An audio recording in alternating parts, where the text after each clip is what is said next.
Welcome, everyone. Monday, January 6th. If you have any questions or business with this body tonight, come up to the microphone over here. There are some times when you can do that, and it works into the program here with us as far as Robert's rules. And I've been getting a little slack on it, so this is no offense to anybody, but when we get down to reports of administration and city superintendent gives his reports, that is not time for public comment. I apologize for letting that kind of get going, and I shouldn't have done that. So the time for questions and comments is if we make a motion before we make the vote, that's your time. And obviously, number 11, public questions and comments, that is absolutely your time. But not when Mr. Bishop or whoever's given city attorney, whatever, that is not question and answer time. So please keep that in mind. That's just a common courtesy discourse. So now we're going to do the oath of office. Yes, sir. Okay. Yes. Mayor and council members, can you please stand in front of the flags there?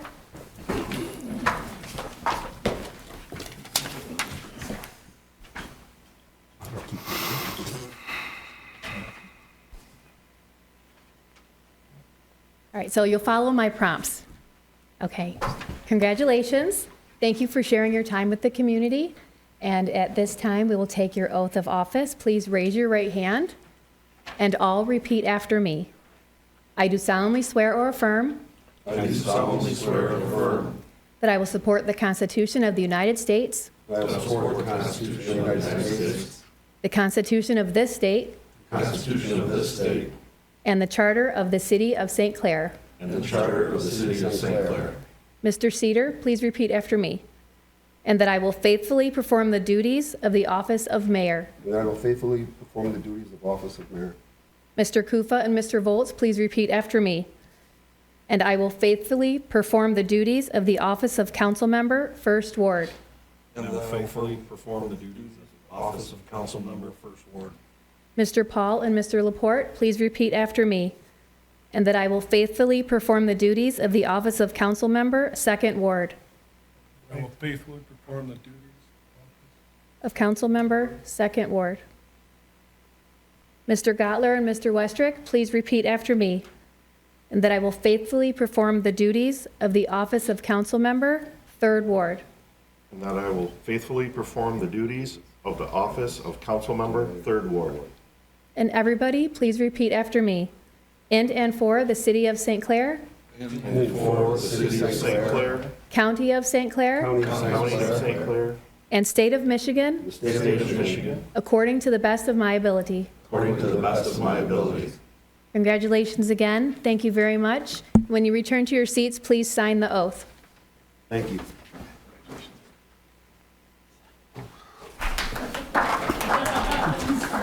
That was easier than I thought. I was like, can I borrow your pen? I'm sure she's gonna want it. Sure, thank you. That was well done. Thank you, Annette. I think I like that way better than how we used to do it with all the mumbo jumbo stuff. First, second, third, and all that. All right. So here we are, 2025. Will you call the roll, please? Mayor Cedar, Here. Councilmember Gottler, here, Councilmember Kufa, Here. Councilmember Laporte, Here. Councilmember Paul, Here. Councilmember Volz, Here. Councilmember Westrick. Here. All present, Your Honor. Thank you. All right, we'll go to consent agenda number 5, City Council minutes, December 16th, 2024, regular meeting, recommendation approved. And the Housing Commission minutes of November 12th, 2024, recommendation receive. Motion to approve A and B as presented. support. All right, made and supported, questions? All in favor, say aye. Aye. Opposed? We'll go down to number 6, ordinances resolution A, ordinance adoption 2025-01, golf carts, Mr. Downey. Your Honor, before council tonight is the ordinance that was introduced at the last meeting of December, which was a rewrite of a draft ordinance or an ordinance that had been introduced earlier last year. It was redone to conform to state law requirements. Mr. Kleeman asked a good question at the meeting at which this was introduced.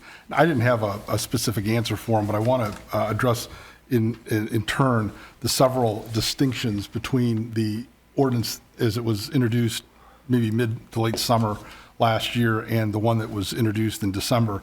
Essentially, there are 4 changes that were made. One, a driver's license is required for the operation of a golf cart in the city of St. Clair. Secondly, the helmet requirement that was included in the original ordinance was stricken because the state of Michigan prohibits the imposition of a helmet requirement. And then there was a maximum speed limit placed that was changed to conform with state law, and a maximum speed limit for the streets on which a golf cart can be operated. So those are the 4 changes that were made from the introduction of the original ordinance and then the amended ordinance that was introduced and is up for adoption tonight. Did we add that they can't be on the bike path? Yes, it's J, under section 58.301. Thank you.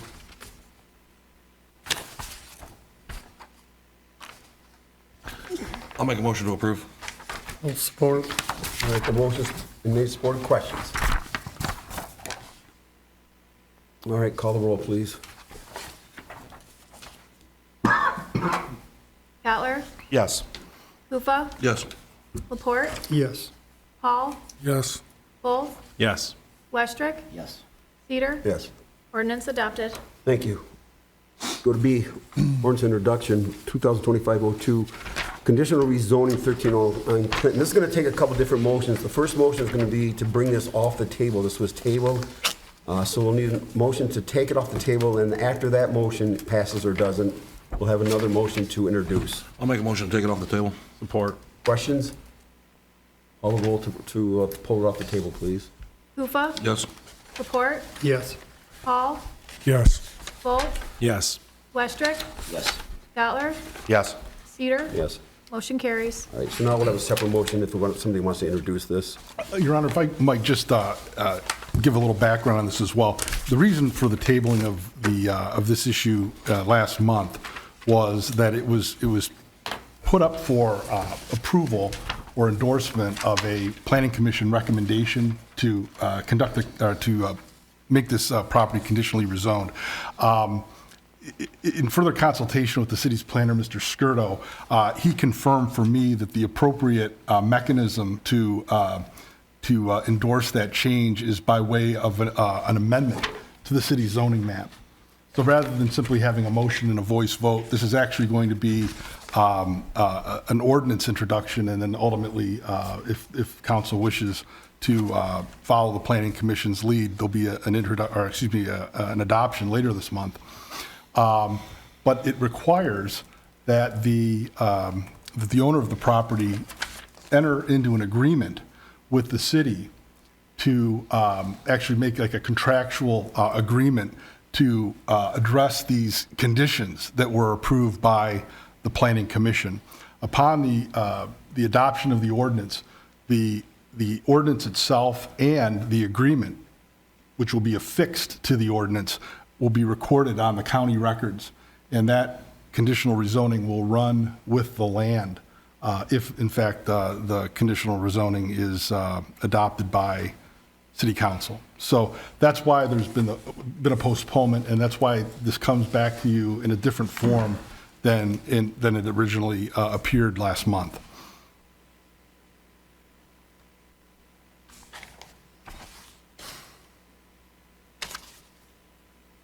And I might also add, too, Mr. Skirdo has prepared the conditional rezoning agreement for the owner of 1309 Clinton to sign, and that will be obviously a condition. If the ordinance is introduced tonight, the owner will have to execute that agreement along with city administration in anticipation of this ordinance's adoption later this month. So to be clear, this evening's only to introduce that. Next meeting will be to either adopt or... That accept. That's right.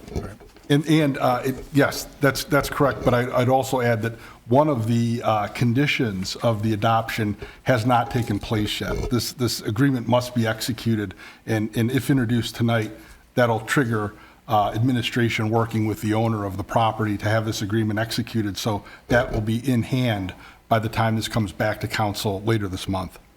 Remind me what needs to be executed? This, it's a conditional rezoning agreement whereby the owner is going to acknowledge that there's certain terms that are going to be imposed on the owner in order to, Much like we did with the tackle shop down on. that's correct. Okay. So this, sorry, Mike. My question is, I guess, this goes with the land. Is there any way of severing it from the city's perspective besides repealing the ordinance? Is that the only way to do it? I don't see it in the rezoning agreement. I think that once adopted, that is the new zoning for the property, and absent a violation of the agreement, it would remain in place. Okay.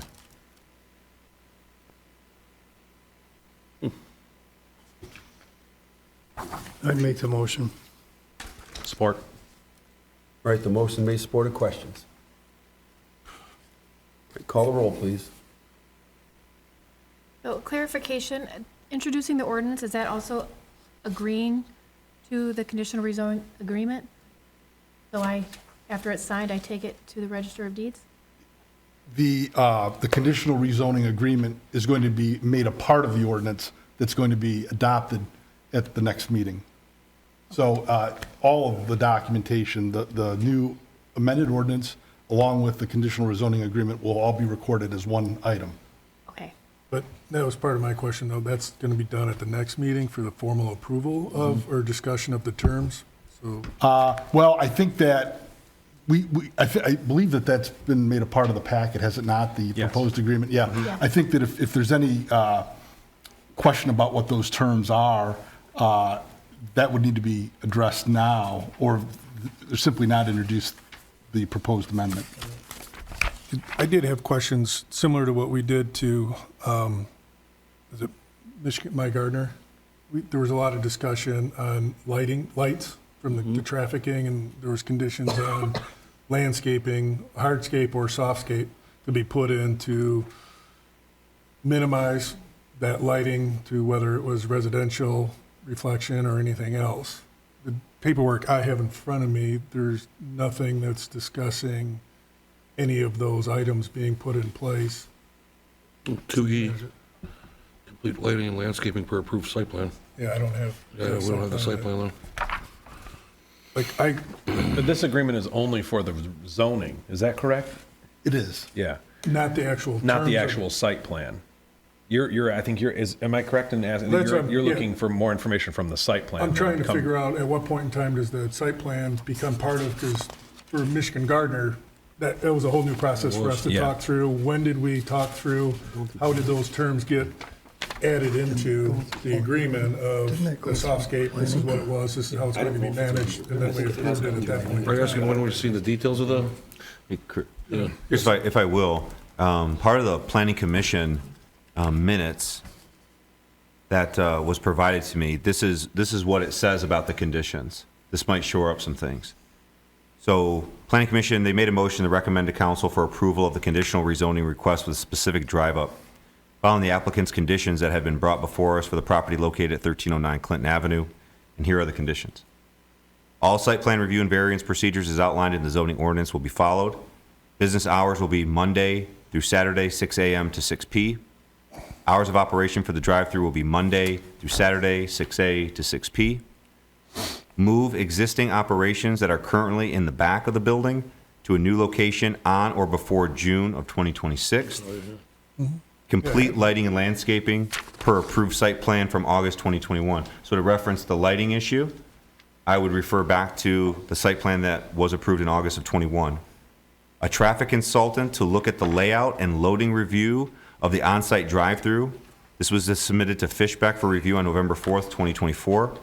And that the existing building, both front and back portions, will be for bakery operations. This was supported, none opposed, and then sent to council, and that's what we're doing right now. Okay, and that is understood. So my question was for, what is E? I was able to acquire some layouts of what's going on, but it doesn't talk about what the landscaping permit or, what those details look like. And I know that was heavy discussion when we did Michigan It Garden. was. So I just want to make sure we're being consistent. Everything that I see, I like. Everything that's being done over there looks fantastic. I just want to make sure that we're not missing something that we spent a great deal of time on in the previous one for the same reasons, right? That was in the site plan process, right? If I remember correctly, for the My Gardener. And and this is referring to one that dates back to 21. 21. What is that? I don't That have would it. have been before we did the My Gardener one, if I remember correctly. Wasn't that just last summer? No, this one is referring to the site plan they did August of 21. Right. The My Gardener one has been done since then. Yeah. So the site plan's already been approved, correct? Planning did. They Was would it for have- the drive-through, though? My understanding is they made revisions to that to accommodate for the drive-through. But hasn't planning seen that since? Yeah, well, no, it was just the one meeting. I'm trying to think. Are you asking why we haven't seen those? You're the owner here. I just want to make sure we're being consistent with what that requirement was for MI Gardner. Is that consistent for what we're doing on Clinton? That's all. And I don't have that in front of me. Totally down with that, yeah. We're lucky enough that we've got Dan Brennan here from the project itself, so we're going to get some answers, I guess. Thank you. I'm Dan Brennan, owner of 1309 Clinton. The issues that you're raising with regard to the site plan were approved in 21, and the part of this condition, they did take into consideration the screening that was existing already in the original approved plans was adequate for what our current use is. So the screening, even though it's not done yet, the whole entire project is still tied back to that original site plan. So they approved the original site plan and then the revised site plan, which also did include the same screening, which is part of the whole entire package. So Right. it was all discussed in the site plan and approved. Understood, which I remember being consistent with the MI Gardner, but when it came to council, there was additional questions that came up and those additional changes were made By after council. everything was approved, just like you have. So I'm just, again, asking, are we looking at the same conditions that we added as council to what was recommended and approved So MI Gardner is approved for a site plan, and then post-approval, changes were required. by council? And so for- what we're saying here, is this a complete record of what is required, Is it consistent with what we did for MI Gardner? MI Gardner? Understood. And if it is, awesome. Go through that. I don't see it. I can't say that for myself, so that's why I'm asking. Good question. Well, Councilmember Paul, I would just say it's the prerogative of city council to make any changes to the recommendation that it wishes. So whether the situation with MI Gardner presented one set of circumstances and then 1309 Clinton presents a different one, I don't know that necessarily the same discernment has to go through with every presentation. I think it might just vary from property to property. And I want to say that Councilmember Watt might have had many of the proposed. Well, he did because he lived right there. Yeah, he lived right there. It was, So, and two other gentlemen. or yeah. one or two others. So I just seem to recall that being maybe a specific idiosyncrasy to that Point of request. conversation is I didn't want to hit next meeting and for 6 individuals to show up and say, I was required, they're not. Was it discussed? Yes, no. We validated it, we're fine. We feel this is different for whatever reason. We moved So on. these conditions went through the planning commission, they were approved. Yes. Yeah, I think Jim's hitting it right on the thing. Every condition of the rezoning is different because different neighborhoods, different scenarios. So it just comes down, are we comfortable with the conditions that the planning commission approved? And if we are, we introduce it.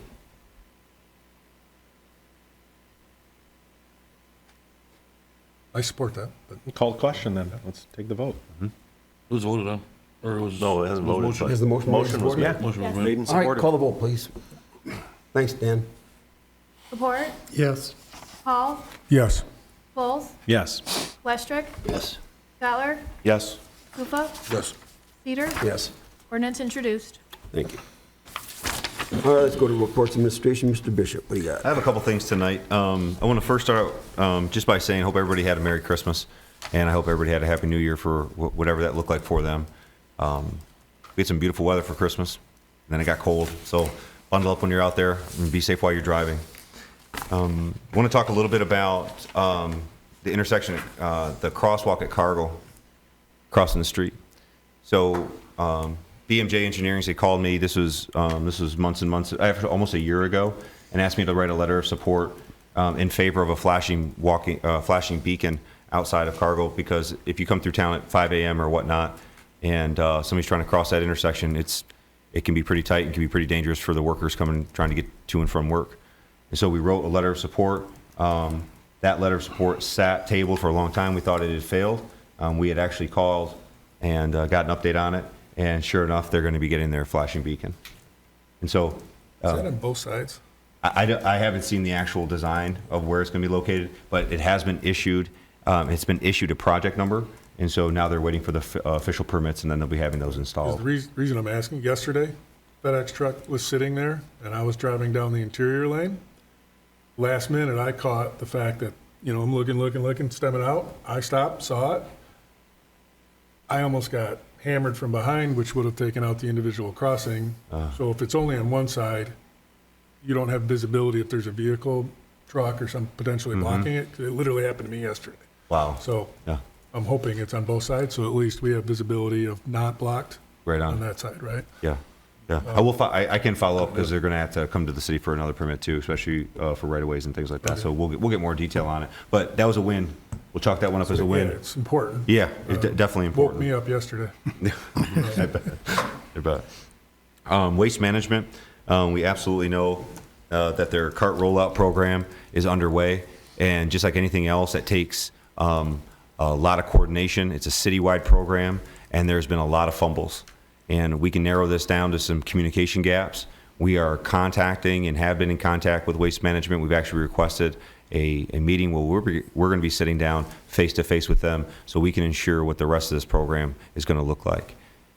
What is happening, I'll just address it. We're not going to duck and dodge any of these topics.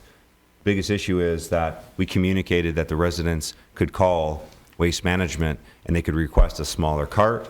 They could request bulk service. They could request, what do you do when there's extra garbage after Christmas? And we've been saying the same thing. They'll pick it up, except when a resident calls Waste Management and is asked the question, I have bulk items, what happens? Somebody on the other end of the phone, not a project manager that we're dealing with, but somebody in their customer experience department will tell them something along the lines of, it's going to cost you $100. Or you don't qualify for a cart reduction. That's not true. Equivocally, it's not true. So what we're saying on and what we're standing on is that we are going to iron out the communication issues, and those who want a reduced cart can get a reduced cart for no additional charge at all.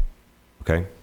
Some of the other issues about bulk, that has changed a little bit. It used to be, I believe you can put anything out on a Thursday, pretty much anything, and it's all going to get picked up.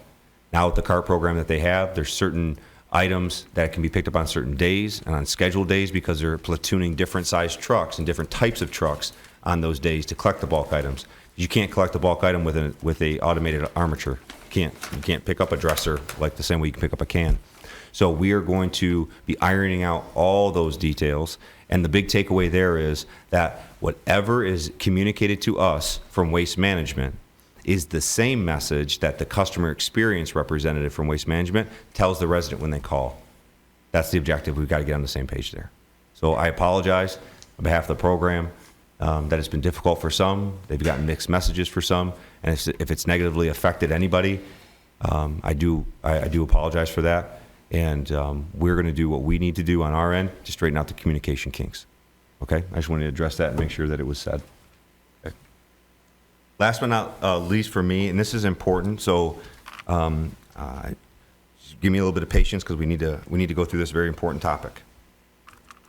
So this involves Eagle, and when I mean everybody, everybody's mailbox is going to receive a letter from the city of St. Clair, and it's going to say either one of two things. The one letter that's going to be sent is in relation to a service line material notification. We have been working on identifying every single water service line in the city for years. And this is what it takes is we need to identify the material that your water service line is made of that comes from the water main to the stop box, from the stop box 18 inches into a home. We have to physically verify what those things are. Okay? So and this has been going on for years now. In all the inspections, and we've done over 300 of them collectively, so far, 0 have been found to be lead thus far. 0 lead. Okay? And that's important to notice. The reason why residents are going to receive one of the 2 letters is because there was an October 16th filing deadline with the state of Michigan. But in order to properly code every single address and to make sure our addresses were in the right bucket, so to speak, it took us later than October 16th. So the state of Michigan says, you missed your deadline, now you need to tell the public about it. And so you are the citizens will receive a letter in the mail. It's this letter. The letter is found at the front desk of City Hall, but if you just wait long enough, it's going to show up in your inbox or your mailbox. What the letter is going to say is this. It's going to say, the City of St. Clair were required to complete an inventory of service line materials, indicating what the service lines are made of.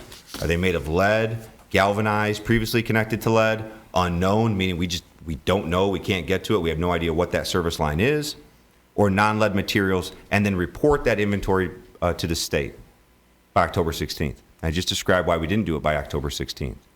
Because of that, this letter goes out, and every citizen is going to receive this letter. This is not an emergency.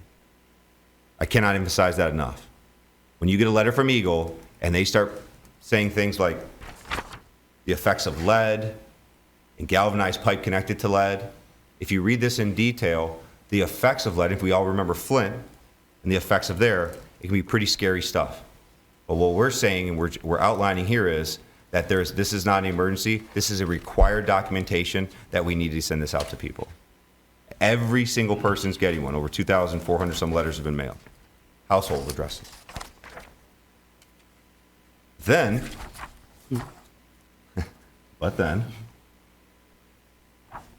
of the 307 that were identified, that doesn't complete the citywide inventory. So that tells us that there's a whole slew of addresses that haven't been verified. So what are we going to do? We are going to begin verifying those. But in the meantime, the residents need to understand that the material they have in their water service line is considered unknown.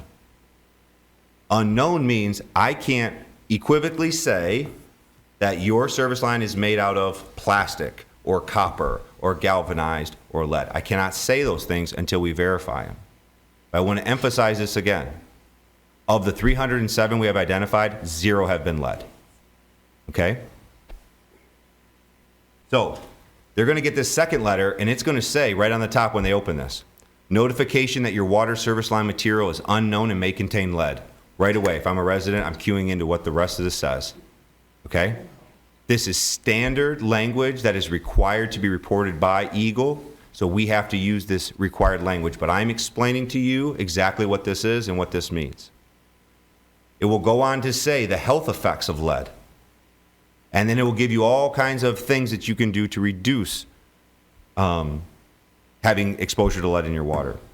Using lead-reducing filters, run your water to flush out lead-contaminating water, use cold water for drinking and cooking, boiling water, clean your aerator, check for a source of lead, test your water, learn about the construction in your neighborhood, and learn about your drinking water. Okay?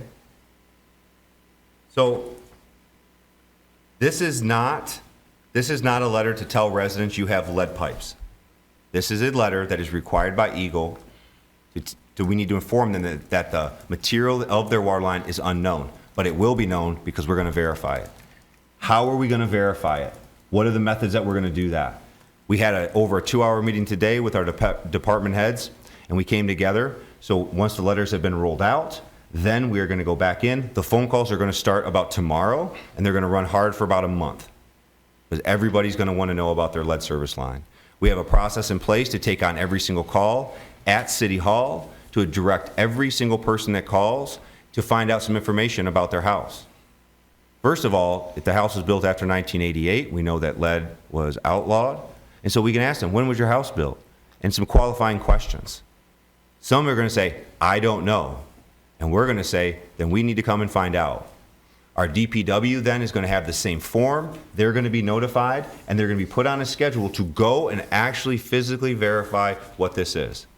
If people in the meantime would like peace of mind, especially if they have no other information about their house and they can't tell, we will order testing kits so they can test their water for some peace of mind. I can't emphasize enough that we haven't found any lead in the city yet, so far. Okay? But we are going to do what we need to do in order to get through the rest of this inventory to make sure that we're good to go.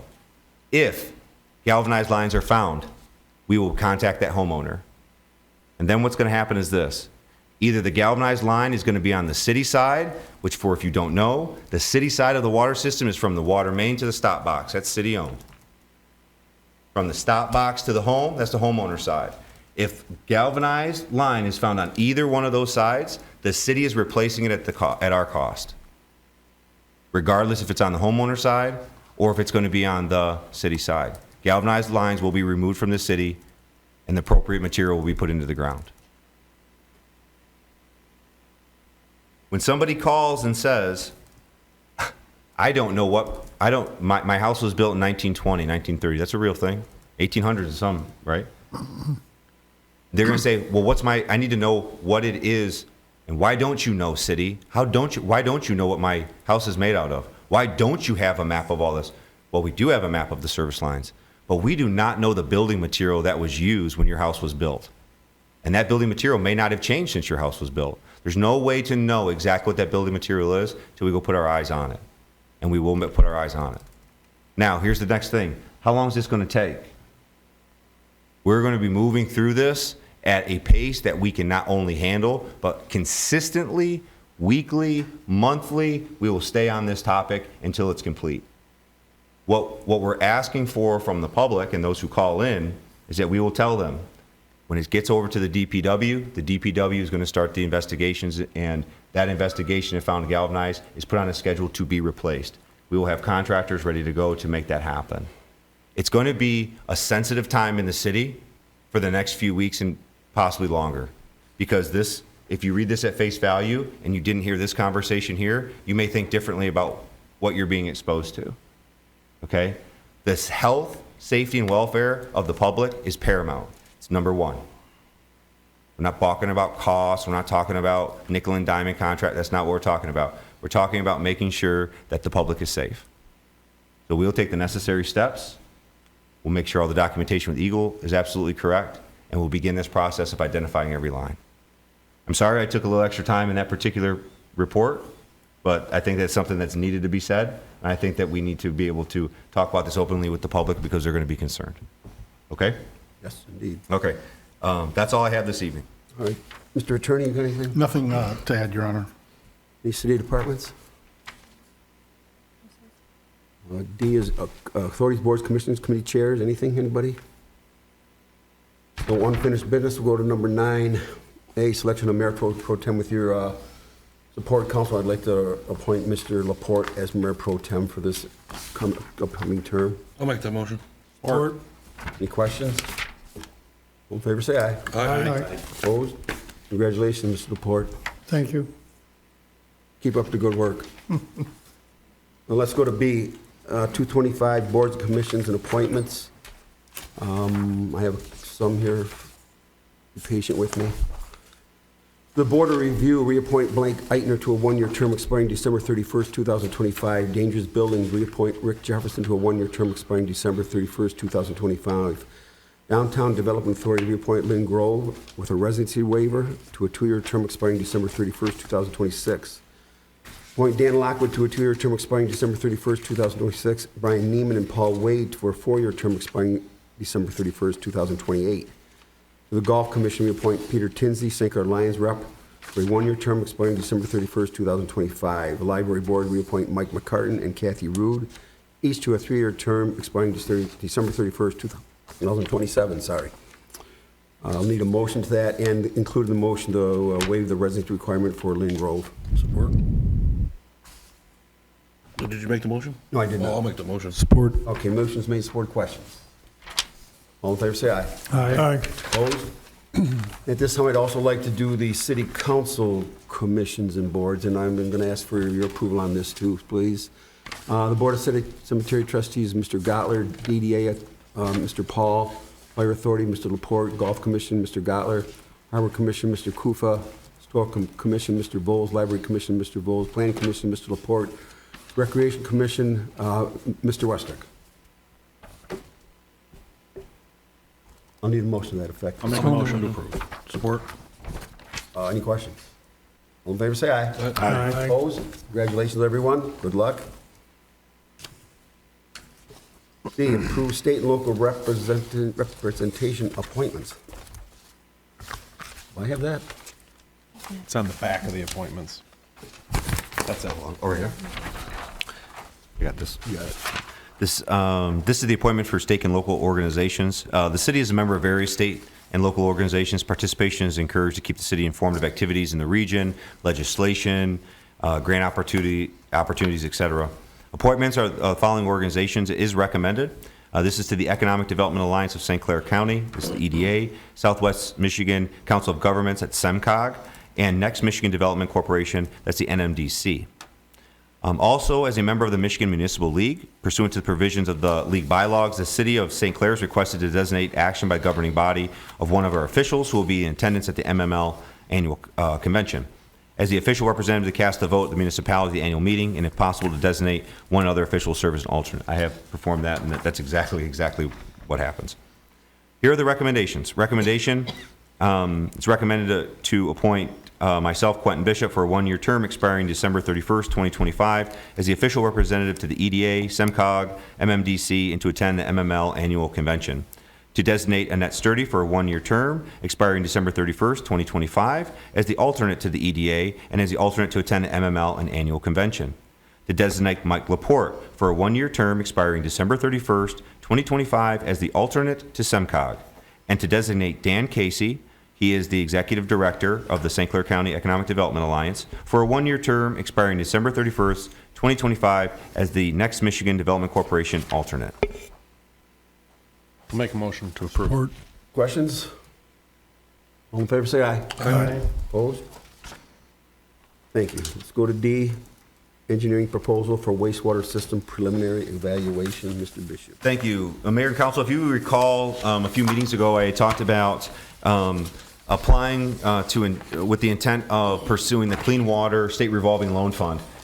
This is a state revolving loan fund that allows us to either enter into a grant or into a low-interest loan hovering right around 1.8 to 2%, usually benchmarked over 20, 25 years. In 2023, March of 2023, what was completed by Fishbeck was an evaluation of our wastewater treatment facility. Within that report, it came back deficient in 4 key categories, and it gave us recommended solutions, alternative solutions, and also some costs. Those costs at that time hovered right around $4 million and change or so.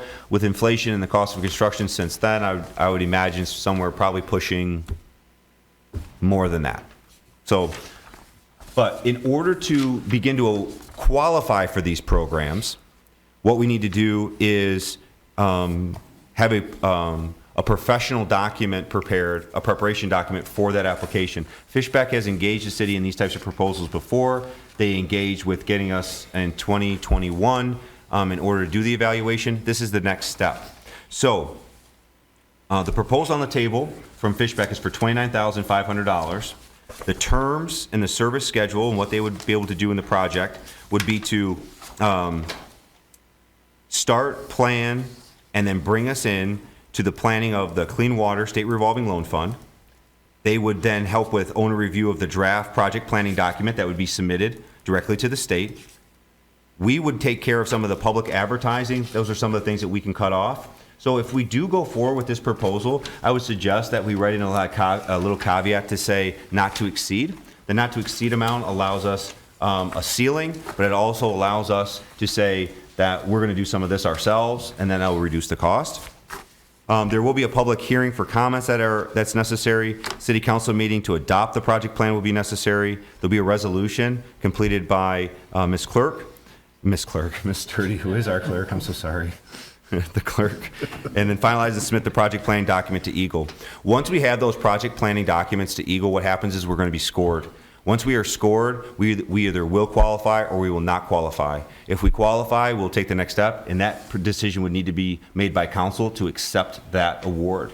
If we do not qualify, the chances are that we may enter into the running if another project drops off. This does happen. We were actually on the other side of that one time where we were actually taken off a list and had to be brought back on. Those things do happen.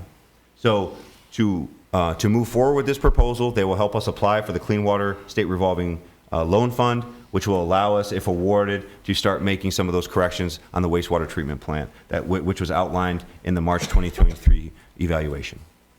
Do you need a motion? Or just, is it a report? It's not a report. It is a motion to accept the proposal so we can move forward with Fishbeck. I'll make the motion. Support. All right, motion made. Questions? I have one question, Okay. I think, one. So we pay them to go through the study, fill out the forms, get us into the hopper. Yes, Hopper says no. that could happen. We're still in.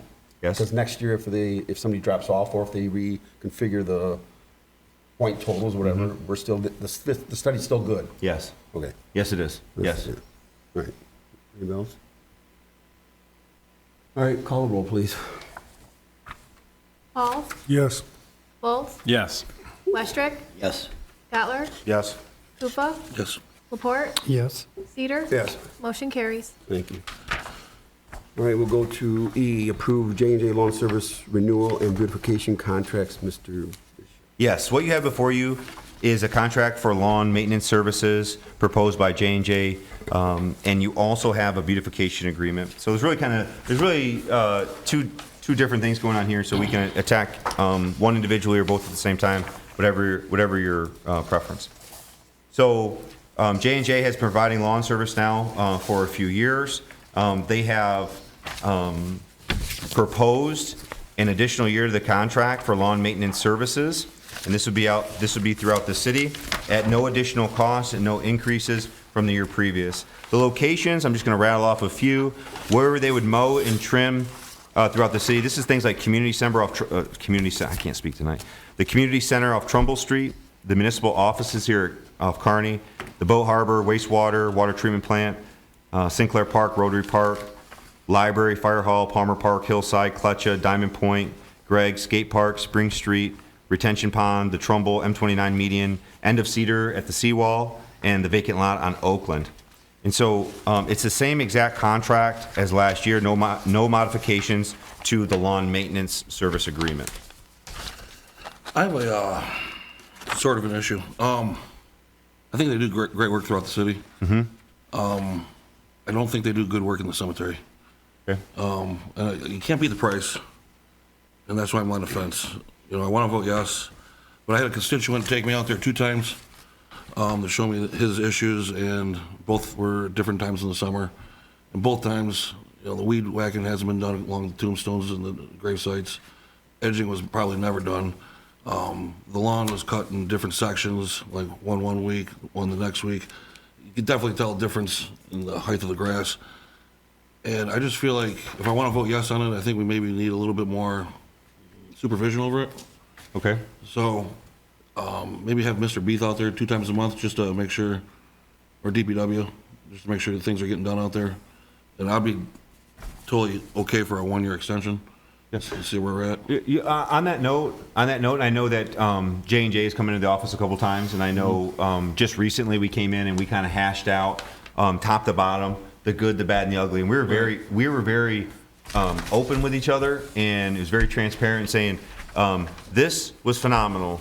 This, what are we going to do about? And this needs some work. Can we button up these areas? Because when we're getting phone calls about, hey, why isn't this getting done, or why isn't this getting done, or hey, I noticed that you know, those things start to add up. But when we talked to J&J about it and we sat across the table, they were 100% open to say, hey, if there's an area that we can get better at, then we will get better at. And so I think that if you're saying a little bit of accountability with Mr. Beath, and to say, hey, Need you, once, twice a month, hey, double check on the edging, double check on the trimming, talk with J&J, make sure I mean, everything's it done? was very obvious stuff. I mean, a lot of that weed whacking stuff hadn't been done in weeks, maybe months, where the grass is all the way down the row, you know? Yeah. Where Rotary Park looks beautiful, Palmer Park looks good, the boat harbor looks good, but the cemetery just didn't seem to get it. It came up in the cemetery commission notes, I think, on 2 separate occasions this summer as well, and in the minutes from those meetings, reading them. So I mean,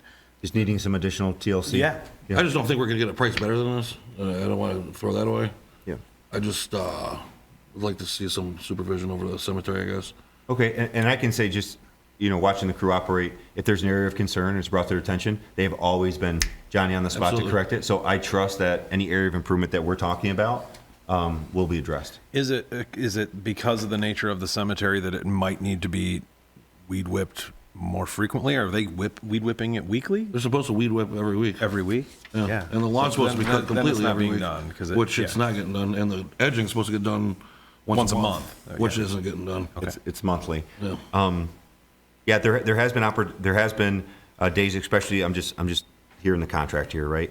So it does happen if there's a funeral on a Friday, okay, and their cut day's on a Thursday, and it rains on Thursday. They got to get the cut done Friday, but there's a funeral going on in that section. Yeah, I get There's circumstances. circumstances, Right. Sure. right? But all in all, if what we're talking about here is a little more accountability and being transparent and open with J&J about, hey, this is Absolutely. what the expectations are, I trust that they can meet those expectations. Okay. And this is for 1 year? Yes. I will add also regarding the cemetery minutes, the Cemetery Board of Trustees does recommend the extension as well. Okay, So that's good there to have know. been a couple of things that we have noted, as you said, but overall, they do recommend the contractor. Thank you. It's good to know. Thank you for that. So Mr. Beef will be the follow-up then?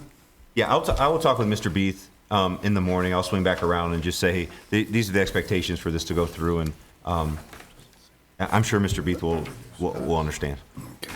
I'll make a motion then to approve the contract for a 1-year extension. I'll support that. Are we talking about the, You want to do these separately? We can box them together if that's what we'd like, but one is the beautification agreement, and that primarily involves the flowers throughout the city, and what we're talking about here is the lawn mowing, trimming, and edging. 1 or 2? you can do them both at the same time if you I want. go both. Sure. Okay. It's your motion, Then Brian. I'll just withdraw the motion. You want me to do the second one as well? Add it in. Adding in the beautification agreement as well. All right. All right, the motion is made and supported to renew the grass cutting and the beautification contracts. I need support to that. I support it. All right, any questions? All right, call the roll, please. Foltz, Yes. Westrick, Gatler, Yes. Lupa, Yes. Laporte, Yes. Hall, Yes. Cedar. Yes. Motion carries. Thank you. Thank you. Special events permit, East China School District's Chili Heart. Chief? Mayor, Council, I've received a request from East China Education Foundation for their annual Chili Heart 5K for February 8th. Starts at 9 a.m. Most of their festivities are at the middle school on Yankee Road, but they'll run the bike path and through the Highlands and back. Motion to approve. Or Questions? All in favor, say aye. Aye. Opposed? Thank you, Chief. Numbers 10 is claims and accounts, December 18, 19, 20 of 2024.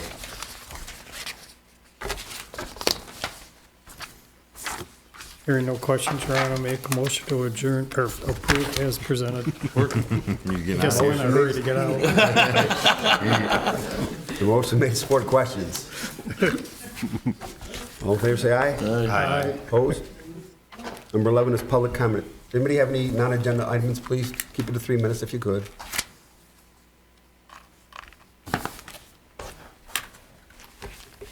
Give us your name and address, please. My name is Tyler Megank. I live in Port Huron Township. It's 1219 Minnesota Road. Lot 72, 48060. So I just want to spread some awareness about what I'm doing. So I'm currently, I spent some time going around certain townships, interviewing the mayor of Algonac, interviewing certain other government officials as well. I'm certainly open to that. However, I am currently engaging in two separate projects right now. One is I'm doing a lot of research on solar farms, renewable energy, comparing that to fossil fuels and nuclear energy. So that's a huge project I'm doing currently. I'm also working on. I'm also writing something about democracy more broadly, the criticisms of it, maybe looking at the full picture of what democracy is. That's another project I'm working on. I recently read something by Robert Dahl. He wrote a book called Polyarchy. So I'm currently working on those two projects as of right now. If anyone here would like to just read what I do, you can read it at my Substack. It's Tyler Megank, megank.substack.com. Again, it's tylermegank.substack.com. It's meganck. If you guys would like to read it, please do so. You can give me feedback. It's currently in rough draft form for both of them. So just let me know how I'm doing with it. Obviously it's up to you, but just thought I would spread awareness about it if anyone would want to read my articles. So I appreciate it. Thank you. Thank you, Tyler. Thank you. Anybody else? We will go to number 12, Mayor and Council. I have a couple, well, actually, I'm going to embarrass myself here a little bit. Nanette, can you help me out? I know the city received 2 awards in the last few weeks, and for the life of me, I'm sitting here, I can't remember what they were, but I know you will. Oh, the E-Cities Award. Let me look that up real quick. But as an overview, the last couple years, the University of Michigan has awarded City of St. Clair as a E-City Star member, and they look for transparency and data and see how we compare throughout the state of Michigan, and we have consistently earned that award. Yeah, so there's that. Let me see what else I can find here. What was the other one? Got so many trophies, we don't even know what they're for. I forget them, I just like. Stay humble, boys. Stay humble. Stay humble. Go, stay to the light. Yes, of If you want to wait course. till next meeting, we can do that, because make it look like there's more if you do it 2 meetings. Yes, I'm sorry, I can't. That's all right, it's all right. I can't find it right now, but. Anybody else have anything else they want to talk about or forget? Now, Laporte, now is the time you can do this. Before we Yeah, look sorry, at Wilson, yeah. Councilman Westrick. Yes, to the panel. thank you, thank you. Congratulations and welcome, Bill. That was the other award we got. That's the other award. Hearing nothing else, Your Honor, I make a motion to adjourn. Support. All in favor, say aye. Aye. Opposed? Everybody be careful out there, it might be slick.